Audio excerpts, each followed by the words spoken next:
Good afternoon student. Okay,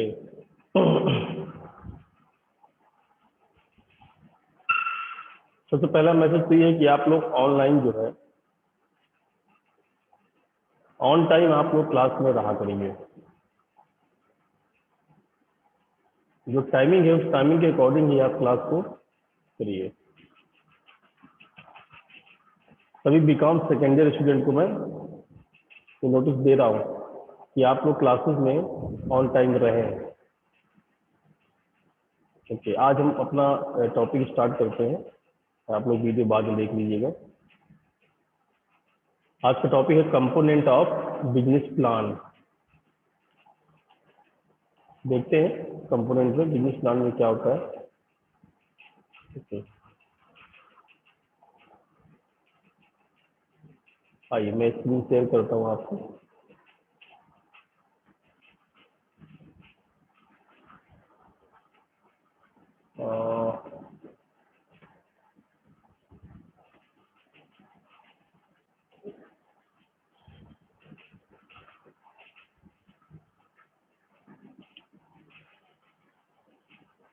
okay,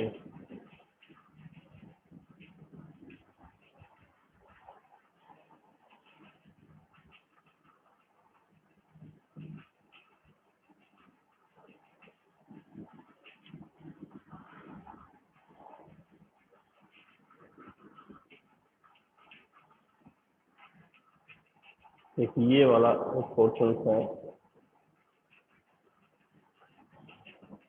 hello, ये Redmi 9 किसका है? हेलो हेलो, मेरी आवाज आ रही है? Hello hello, yes sir. कौन? रामजी पांडे। हाँ राम जी, बहुत लेट आप लोग ज्वाइन किए। अरे सर मीटिंग का वो आईडी नहीं वो हो रही थी ना सर, फिर लिखा उसमें कॉपी में, फिर इसके बाद इसमें पेस्ट किया। ओके ओके, वो तो वही आईडी सेम रहती है। सर उसमें लिंक नहीं था, कल वाले में लिंक था तो लिंक से डायरेक्ट ओपन हो गया, फिर इसमें आईडी पासवर्ड मांग रहा था तो उसको डाले लिखकर फिर से। कोई बात नहीं, मैं शेड्यूल कल से भेज दिया करूँगा, नो प्रॉब्लम। Yes sir. आइए बात करते हैं। Okay yes sir. ठीक है, कल से मैं भेज दूंगा आप लोगों को। कल से मैं लिंक भी भेज दिया करूँगा। तो आइए चलते हैं कंपोनेंट ऑफ बिजनेस प्लान में देखते हैं। तो कुछ तो काफ़ी बड़ा हो गया।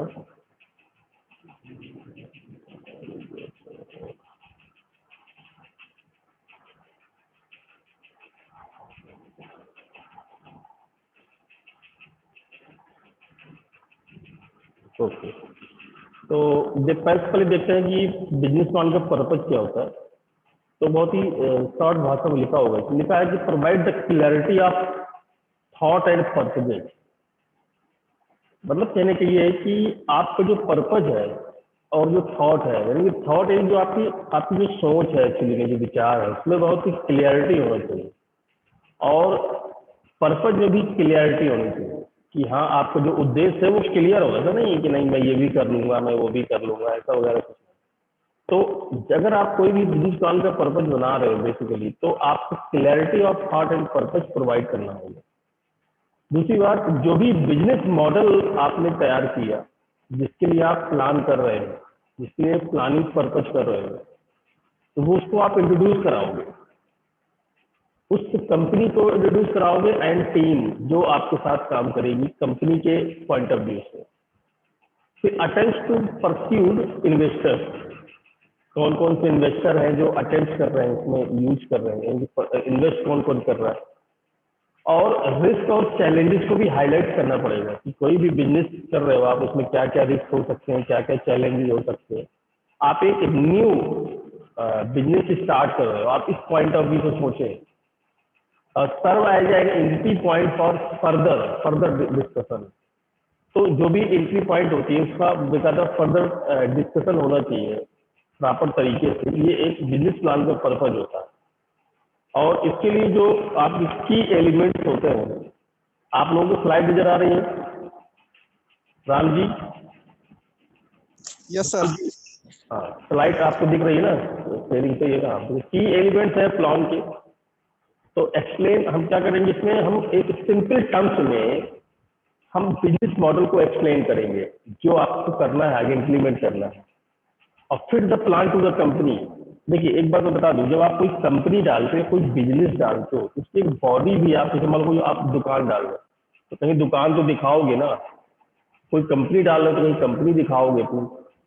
तो जो भी आपका प्लान है, fit the plan to the company के लिए जो भी प्लान है वो बिल्कुल फिट होना चाहिए और बी क्रेडिबल एंड इंफॉर्मेटिव भी होना चाहिए। दूसरी बात ये कि आपका जो होमवर्क है, do your homework, know your market and competitor, इसके बारे में पूरी जानकारी आपके पास होनी चाहिए कि क्या कंपटीटर हो सकता है और मार्केट की क्या जानकारी रखता हूँ इस कंपनी बिजनेस के पॉइंट ऑफ व्यू से। रिस्क हाईलाइट करना है, जो भी ओवरकम आने वाली रिस्क है उसको स्टेपलाइज करना है, पूरा स्टेप में बताना है कैसा क्या। जो भी एग्जीक्यूशन रिस्क है as a critical, as a market और टेक्नोलॉजिकल रिस्क, वो भी आपको वहां पे दिखाना पड़ेगा। लेकिन सबसे बड़ी बात आती है कि आपके बिजनेस प्लान के कंटेंट क्या है, जो मेन हमारा टॉपिक है। ये बहुत जरूरी है कि कंटेंट हम कैसे वहां पे यूज करेंगे। तो अगर मैं कंटेंट की बात करूं तो देखिए सबसे पहले तो कंटेंट आपका होता है एग्जीक्यूटिव समरी, ये मेन कंटेंट होता है आपका। फिर आपका है कंपनी डिस्क्रिप्शन है, प्रोडक्ट या सर्विस, मार्केट एनालिसिस है, मार्केटिंग प्लान है, ऑपरेशन प्लान है, फाइनेंशियल प्लान है, मैनेजमेंट टीम है, एग्जिट स्ट्रेटजी है, रिस्क है। ये एक बिजनेस प्लान कंटेंट है आपके कि क्या क्या बिजनेस जब आप प्लान करते हो तो क्या कंटेंट होना चाहिए वहाँ। तो अगर एग्जीक्यूटिव समरी की बात करें तो ये प्लान का बहुत ही इंपॉर्टेंट सेक्शन होता है। Usually only read section, basically read section है। और अगर बहुत बिग प्लान है, जैसे compact version of the big plan, यानी कि बड़े प्लान का एक कॉम्पैक्ट वर्जन होता है। फिर इसमें एक स्टिक टू हार्ड फैक्ट्स है, no room for exaggerated optimism, की एग्जॉस्शन जो होती है कभी कभी एग्जॉस्ट हम लोग रूम में रखते हैं, किसी रखते हैं कि हमारा सफोकेशन बाहर जाए बेसिकली। तो स्टिक टू हार्ड फैक्ट्स, जो भी फैक्ट्स आप यूज करें बहुत ही हार्ड हो, वो कोई कमी ना हो उसमें, ऑप्टिमाइजेशन में उसके। Limit to concise summary, no more than a couple of pages, यानी कि आपका जो समरी बनाते हो ना प्लान का, एक समरी मतलब क्या है कि आपके मान 20 पेजेस हैं, उस 20 पेज को के कंटेंट को आप ऐसा कंसाइज करो उसको कि वो बिल्कुल जो है 2 पेज में आ जाए। उसने कहा no more than couple of pages, ऐसा नहीं होती। Summary is the prelude to further meeting basically. जैसे हम प्रेजेंटेशन बनाते हैं तो सारा डिटेल नहीं रखते, हमें एक्सप्लेन करना होता है। दूसरा, summary should answer question, what sort of company is it, what the product service, what special, what are managers, है ना, how much money do you need, in what stage, what will it be use for. तो समरी से जुड़े question ये हो सकते हैं कि what sort of company is it, company की शॉर्टनेस क्या है, क्या प्रोडक्ट है, इसमें स्पेशल क्या है, भाई मैनेजर कौन कौन सा है, ये सारी चीजें हम देखते हैं। और कंपनी डिस्क्रिप्शन तो ये कि उस कंपनी का ब्रीफ हिस्ट्री होना चाहिए, हाउ टू स्टार्टेड, कैसे स्टार्ट करोगे, what was the original idea, उसका ओरिजिनल आइडिया क्या है, share your mistake and what you learn, add credibility, सारा कुछ। Financial share, actual and plan क्या है, एप्लीकेबल है कि नहीं है, और should lead up to discussion as to where you intend to go from here, क्या आप जा रहे हो, आपको वो डिस्कशन आपको देना पड़ेगा वहां पे। प्रोडक्ट क्या है, वैल्यू प्रोपोजिशन क्या है प्रोडक्ट की, how are you going to solve their problem better than you competitor, then what they are doing now. मैं जैसे कल भी बताया कि कंपटीटर बहुत होते हैं, आप अपने प्रॉब्लम्स को कैसे आप सॉल्व कर सकते हो कंज्यूमर्स की, जो आपके कंपटीटर्स से भी बेटर हो।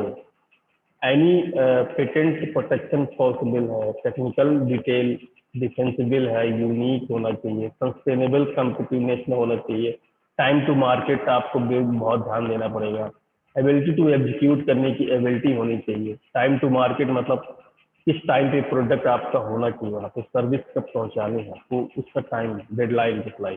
What prevent someone else from doing it more cheaply. तो बेसिकली क्या है कि व्हाट प्रिवेंट, क्या प्रिकॉशन ले रहे हो, आप कुछ करने जा रहे हो उससे चीपली कुछ ऐसा घटित हो रहा है या कुछ ऐसा रिस्क आ रहा है जिसको हम सेफ नहीं कर सकते, हम उसको मतलब नहीं मतलब सर्वाइव कर सकते हैं, तो बेटर है कि हम उसमें प्रिवेंट क्या दें, कि सिक्योरेबल क्या दें कि वो चीज़ें हमारे साथ हो ही ना। और इसके ऑपरेशन प्लान क्या है, ये सारा कुछ आप सॉरी मार्केटिंग प्लान क्या है, detail note how you will convert large market into revenue, और डिफरेंट मार्केट टैक्सेस हैं, चीपेस्ट टू मोस्ट एक्सपेंसिव, ये सब आपको अपनाने पड़ेंगे। Cost and strategy of acquiring customer, सस्ते और महंगे कस्टमर की स्ट्रेटजी क्या है। सेल्स एंड मार्केटिंग स्ट्रेटजी भी आपको बनानी पड़ेगी। रिस्पेक्ट योर कंपटीटर, कंपटीटर देखिए बहुत होते हैं लेकिन रिस्पेक्ट बहुत जरूरी है कंपटीटर का। कंपटीटर अगर मार्केट में है तो फिर आपके आइडियाज भी ऑटोमेटिकली आएंगे, और आप उस कंपटीटर्स को अगर कंपटीशन कर रहे हो तो आपको ग्रोथ ही होना है, उसमें लॉस नहीं होना। आप कुछ ना कुछ नया करने का सोचोगे। रिस्क एंड अननोन, रिस्क को और अननोन्स को भी आपको देखना होगा, और रिड्यूसिंग रिस्क स्ट्रेटजी पे भी आपको काम करना होगा कि कितना रिस्क हमारा रिड्यूस हुआ हमारी स्ट्रेटजी पे।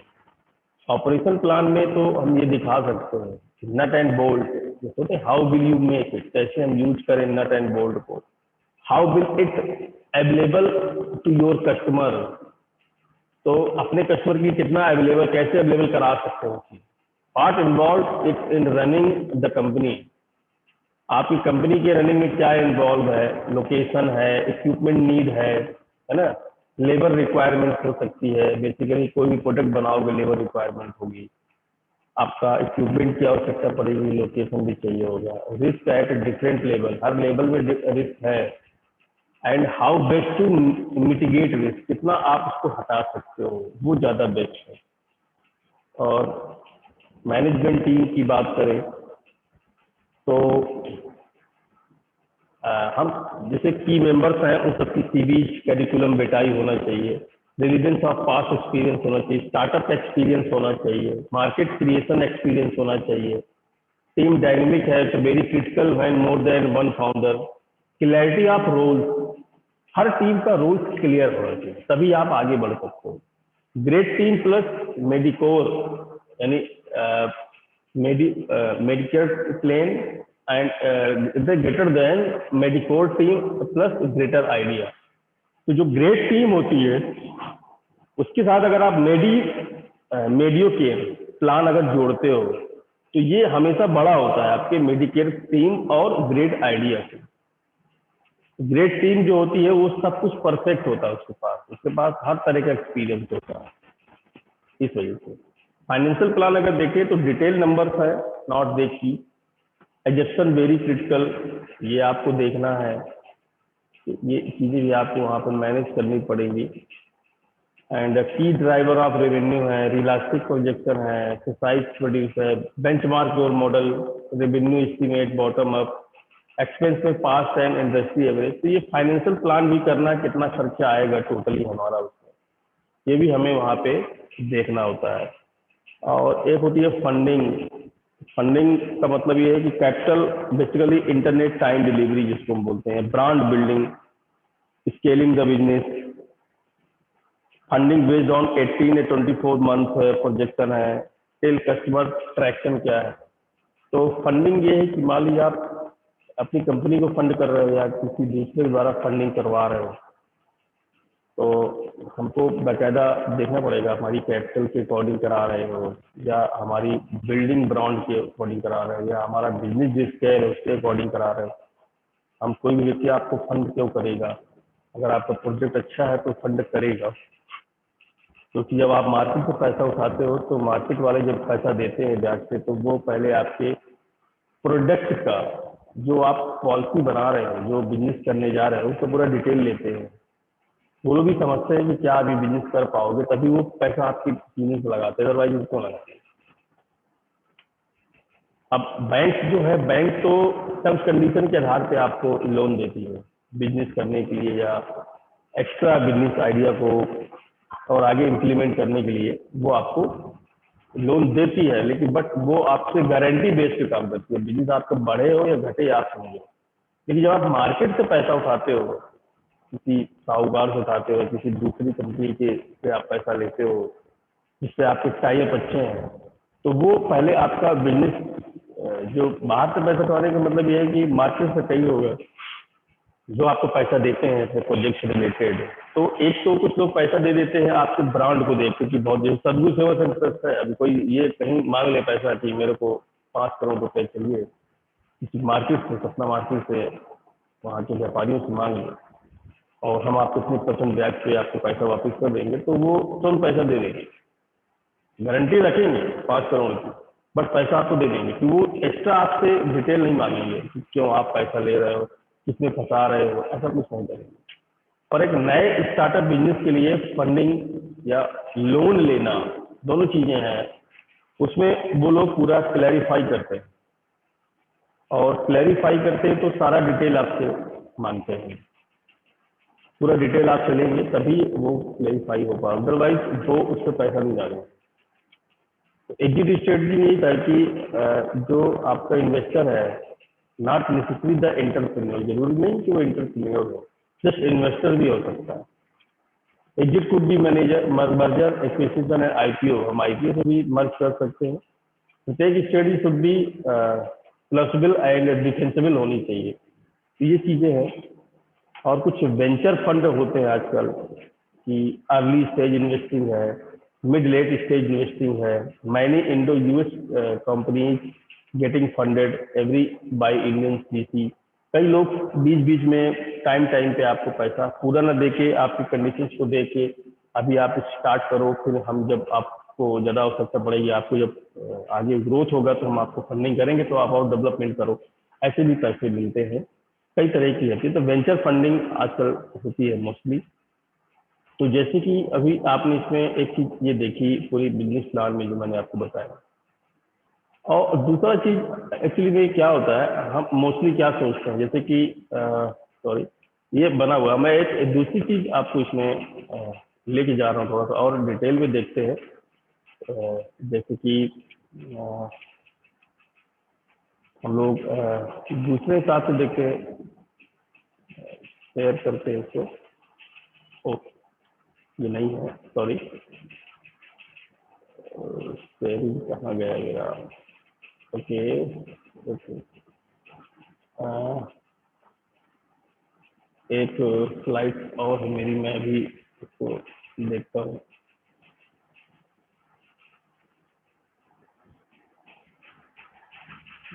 डेस्कटॉप में था मेरा स्लाइड्स।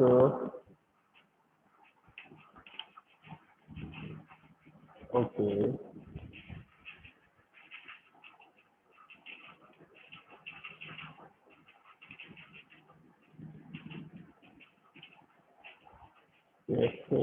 मिनिमाइज कर दे रहा हूँ, मैं अब आपको शेयर कराता हूँ वीडियो में एक अपना स्लाइड्स। ये देखिए, कल के वीडियो में जो हमने देखा था उसके अलावा आज के दशक में मेरा जो मेन टॉपिक था वो कंपोनेंट पे ही था। तो देखिए कंपोनेंट पे मैं आपको एक बार और रीडर कराते हैं, मैं भेजूंगा आपको नोट्स वाला। कि देखो मेन जो कंपोनेंट होते हैं बिजनेस प्लान के, बेसिकली जैसे कि मैं कल भी बता रहा था, जैसे एग्जीक्यूटिव समरी है, अभी आपने पढ़ा, बिजनेस डिस्क्रिप्शन स्ट्रक्चर ऐसे करके, मार्केट डिस्कस स्ट्रेटजी है, मैनेजमेंट एंड पर्सनल है, फाइनेंशियल डॉक्यूमेंट्स भी है। तो कोई भी उद्यम है, व्यापार है, उसके आधार पर एक व्यवसाय योजना कई रूप ले सकती है। 4 व्यक्ति है, मैनेजमेंट परामर्श फर्म, 20 कर्मचारी, बजट निर्माता की तुलना में सेवा विशेषज्ञ है, और उद्योग के अनुभव पर केंद्रीय एक बहुत ही कमजोर योजना तैयार कर सकती है, जिसे अन्य विवरणों के साथ साथ हमें निर्माण तकनीकों को, प्रतिस्पर्धी ताकतों को और फाइनेंशियल आवश्यकताओं का भी वर्णन करना होता है। लेकिन अधिकांश योजना में निम्नलिखित भाग शामिल होते हैं। कार्यकारी सारांश, जैसे आप एग्जीक्यूटिव समरी की मैं बात कर रहा था, सपोज करिए आपके पास कोई 5 मिनट की एलिवेटर पिच है और इसकी सामग्री की तालिका है, कंपनी की पृष्ठभूमि, बाजार के अवसर, प्रबंधन के अवलोकन, कंपटीटर बेनिफिट, वित्तीय हाईलाइट शामिल हो सकते हैं। तो पहले डिटेल में आपको ये अनुभव लिखना होगा कि जो हमारा एग्जीक्यूटिव समरी बनाने के लिए स्ट्रीम निकालना शायद सबसे आसान है, लेकिन कुछ प्रश्नों तक ये सीमित रखने का प्रयास करना होता है। हम जब भी एग्जीक्यूटिव समरी बनाए तो हमारा पूरा डिटेल एक फोकस पॉइंट वहां पे हमको लेना होता है, उस पर हम ध्यान देते हैं। ठीक है, उस फोकस पॉइंट पे हम लोग ध्यान देते हैं नॉर्मली। इससे क्या रहता है, हमको बेनिफिट्स होते हैं। ये जो पूरा डिटेल आपने देखा था इस तरह। अब एक चीज और हम कहते हैं कि अगर आप किसी भी प्लान को रीडेबल बनाना चाहते हो, राइट अ रीडेबल प्लान, तो कैसे करेंगे? मतलब प्लान आपने बनाया तो वो रीडेबल हो, है ना? कैसे आप रीडेबल प्लान लिख सकते हो? एक good business plan like a marketing pieces है, need to communicate your strategy goal, broad audience, investor, partners, loan officer, सब कुछ देखें इन एफिशिएंट मैनर में कैसे बनेगा। तो देखिए, इसके लिए कुछ पॉइंट्स की जरूरत पड़ती है। जब आप वर्ड में आप अपना बिजनेस प्लान बनाएंगे तो सबसे पहले किन किन चीजों को विशेष ध्यान देना होता है? Keep font simple and easy to read. जो भी फॉन्ट यूज करें अपने टेक्स्ट को बनाने के लिए, बहुत ही सिंपल होना चाहिए, बहुत ही रीड होना चाहिए, उसको बहुत ही इजी टू रीड होना चाहिए। और दूसरी जो चीज है वो है कि use N outline format with topic header. Outline format जो है उस टॉपिक हेडर के साथ यूज होना चाहिए। टेबल ऑफ कंटेंट इंक्लूड होना चाहिए। Make it look professional but clearly written by you. जो भी आप लिखे वो प्रोफेशनली दिखना चाहिए, क्लियर दिखना चाहिए। और it as a short as possible. अगर आप कुछ शॉर्ट रखना चाहते हैं, बहुत ही हल्का, तो but don't leave anything out. इसको आप बाहर ना लेके जाए। जैसे आपका जो लास्ट वाला था, मैं जैसे अभी बोलने की बात कर रहा था कि इसे जितना हो सके छोटा रखें, जो भी फॉन्ट बनाए, लेकिन कुछ भी छोड़े ना। देखिए, एक प्रेजेंटेशन बनाने के लिए सबसे मेन चीज जो जरूरत पड़ती है, मैंने क्या बताया था, आप keep it as a short of possible करो, बट कुछ भी छोड़ो मत। But don't leave anything out, वो बाहर नहीं होना चाहिए। आपका क्या फॉन्ट होना चाहिए डिपेंड करता है आपसे कि क्या आप फॉन्ट यहाँ पे यूज कर रहे हो। जैसे कि लास्ट वाला पॉइंट बहुत अच्छा लगा मुझे, आप अपनी योजना को जितना छोटा बना सकते हैं बनाएं, इसे पढ़ने की संभावना उतनी अधिक होनी चाहिए। आमतौर पर 30 से 40 पृष्ठ से अधिक नहीं रखने का प्रयास करें, जिसमें सहायक जो दस्तावेज है, चार्ट है, ग्राफ है और स्प्रेडशीट शामिल है। यदि आप केवल ऐसी सामग्री शामिल करते हैं जिसका समर्थन किया जा सकता है और जिसे आप इस पल की सूचना पे साझा कर सकते हैं, तो आप किलर और फ्लप जोड़ने के प्रलोभन से बचें, या आप उसमें किलर और फ्लप न जोड़ें। ऐसे वर्ड में बहुत सारी चीजें होती हैं जिसमें कुछ लोगों से कहा जाता है कि आप भैया एक बिजनेस प्रपोजल बना दो। आजकल बहुत सारी कंपनी प्रपोजल बेस पे जॉब देती हैं। अगर अच्छा प्रपोजल आप बनाना जानते हो, उसके लिए आपको रीडिंग बहुत अच्छी आनी चाहिए, उसका कंटेंट बहुत अच्छा आना चाहिए। तो अगर अच्छा आपको पीसी पैकेज वर्ड में नॉलेज है, नो डाउट, जैसे बहुत सारे पीएचडी के थीसिस लिखी जाती है, वो लोग दे देते हैं, लेकिन जो लिखने वाला होता है, टाइप करने वाला, उसके पास नॉलेज होता है कि किस चीज को क्या हेडिंग में रखना है, मुझे क्या टेम्पलेट यूज करना है, मुझे क्या कोड यूज करना है। ऐसे बहुत सारे। आप कोई बिजनेस प्लान बना रहे हो 2-3 पेज का या 10-20 पेज का, तो वर्ड में बनाओगे तो उसका एक प्रॉपर तरीका होता है, जो मैंने आपको बताया कि वो एक रीडेबल प्लान कैसे राइट कर सकते हो, ये उसके तरीके से। ओके, तो आज के लिए सिर्फ इतना ही है। आप कुछ पूछना चाहें तो पूछ सकते हैं। किसी कुछ पूछना है तो पूछ सकते हैं। हाँ, राम जी। नहीं सर, कोई दिक्कत नहीं। नहीं सर, कोई दिक्कत नहीं है। तुमने फिर जवाब नहीं दिया था उसका। सर बहुत महंगा है। ओके, बस अब कुछ मत बोलो, ठीक है? बाकी बातें बाद में होंगी। Okay, thank you. Yes sir, yes sir.